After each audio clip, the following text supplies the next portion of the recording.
today we are going to be making crispy hash browns. This is a part of your tools and equipment unit. So first off, before I even show you how to make the crispy hash browns, I'm going to show you the tool that we are featuring today. This is called a cheese grater, and there are different sides to the cheese grater, which I'm going to point out right now. The side you are going to use today is an actual, it's the grating portion of this cheese grater that you are going to use to grate your potatoes today. It's the side with the larger holes on it, which creates for a nice grated look to whatever food you are grating. On the side here, you'll see some smaller holes that are used to grate things like cheeses. It's kind of for a finer grate. And on the opposite side, this is the side you really want to be careful with because they're a little bit sharper. This is to zest things, so when you use lemon zest, lime zest, orange zest in different recipes, it's taking that peel right off of whatever fruit you are working with to create a nice zest. So today we are going to go ahead and start by using the side of the grater used to actually grate the larger pieces of potato. I have already created a bowl of grated potatoes here previous to filming this, but I'm going to go ahead and show you how to grate one of these potatoes so that you know how to do it for your lab. So you're going to go ahead and take this potato. I have already seen here in my ingredients list that these potatoes need to be peeled and grated. So I went ahead and already peeled these potatoes.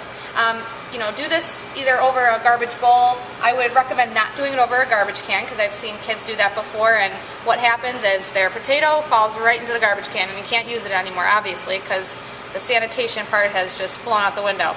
So we're going to go ahead and start to grate this potato. I'm going to use, again, the side with the large holes, and I'm going to go ahead and do this right over a paper towel, and I'll tell you why in a second. So to grate, go ahead and just hold it from the top, and you can put it down so that you get a firm grasp on both the potato and the grater. And I'm going to go ahead and just push this potato pretty rough, up and down on the holes. Make sure that you have a firm grasp on this potato. If you have flimsy hands, your finger can slide up and down on accident on one of these holes and you can cut yourself. So make sure that you're always paying attention to where your fingers are at in comparison of the grater. Go ahead. You can turn it around if you need to. And there comes a point where you can't really grate anymore because it's become so thin and you don't want to cut yourself. So that's about my point right now. And I'm going to go ahead and throw the extra tiny little piece of potato away. Yep.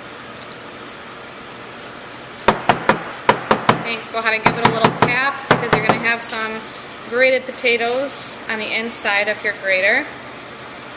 And here is a step that you definitely do not want to skip. I'm going to go ahead and pour the rest of my grated potatoes on top of these paper towels.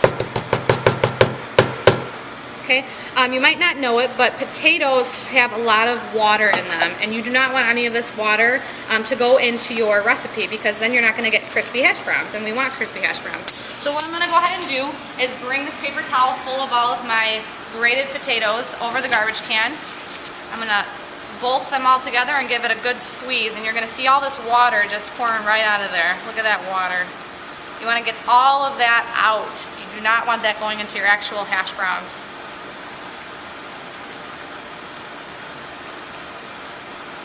You're going to wind up with soggy hash browns if you don't follow this step.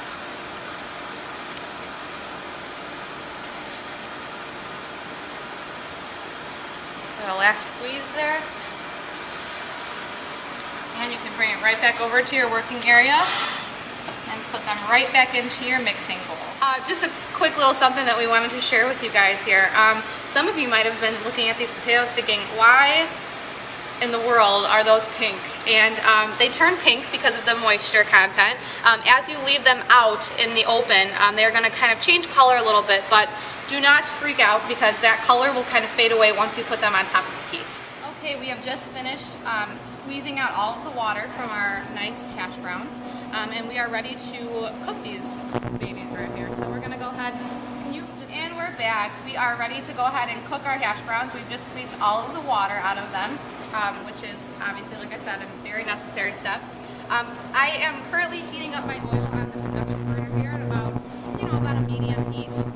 You want to go ahead and heat this oil up until it's about at a shimmering point. And what I mean by shimmering is this oil should start to kind of glisten. You don't want it to get to that smoke point where smoke starts to come, away from the oil because that means that it's heating up too much. So as soon as this oil starts to shimmer and look glistening, we are ready to go ahead and add our hash browns, which I think it is about at that point right now. Make sure that while you are putting these hash browns on your frying pan, you do not push them down too hard or splatter them, because that hot oil is going to come up and hit you in the face, and you don't want that to happen. And as you are putting these on your pan, you want to make sure that you spread them out so that they are somewhat of a thin layer. You don't want too thick of a layer, because you're going to have non-cooked hash browns in the middle. So go ahead and spread them out.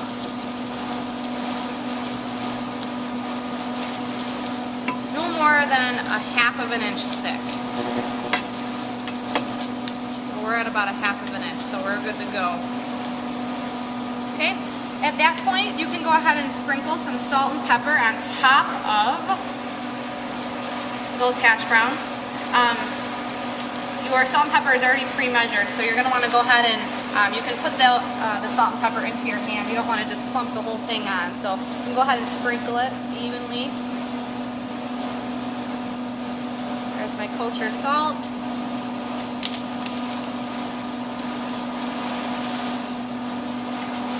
And my pepper.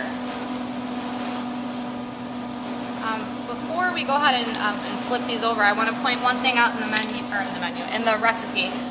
Capital T, capital T. Some of you guys might think that that means tablespoon, tablespoon, but it definitely doesn't. That'd be a lot of salt and a lot of pepper. Capital T in this recipe in general means to taste. So salt to taste. If you don't like salt, you don't have to add it. Pepper to taste. If you don't like pepper, you don't have to add it. So it's kind of to your own liking. Okay, these hash browns are just about ready to be flipped here. You can kind of get that spatula underneath, a little portion of it. Lift it up a little bit, and if you can see these hash browns starting to brown a little bit, you can tell that it's starting to cook. They may well be ready to turn over. Okay, all at once I took my large spatula and I just kind of slid that spatula underneath the entire bottom layer of the hash browns, and I gave it one large flip. And as I flipped, I noticed that the one side had cooked to a golden brown. So I'm going to wait another 2 or 3 minutes until the opposite side can cook just as well as the other side did. And as soon as both sides are nice and cooked, you are ready to eat. Okay, our hash browns are now completed, and as you can see, it's got that nice golden brown look to it. You want to make sure that your heat is not up too high. If your heat's too high, that oil is going to start to smoke, and then it's going to in turn burn both sides of your hash browns, and it's also going to give it that kind of nasty grayish color, and it's not actually going to turn golden brown. So you really have to pay attention to how high your heat is during this lab, and not to turn it up too high. But once it looks like this and it's nice golden brown, pretty crispy on the top, it is good and ready to eat.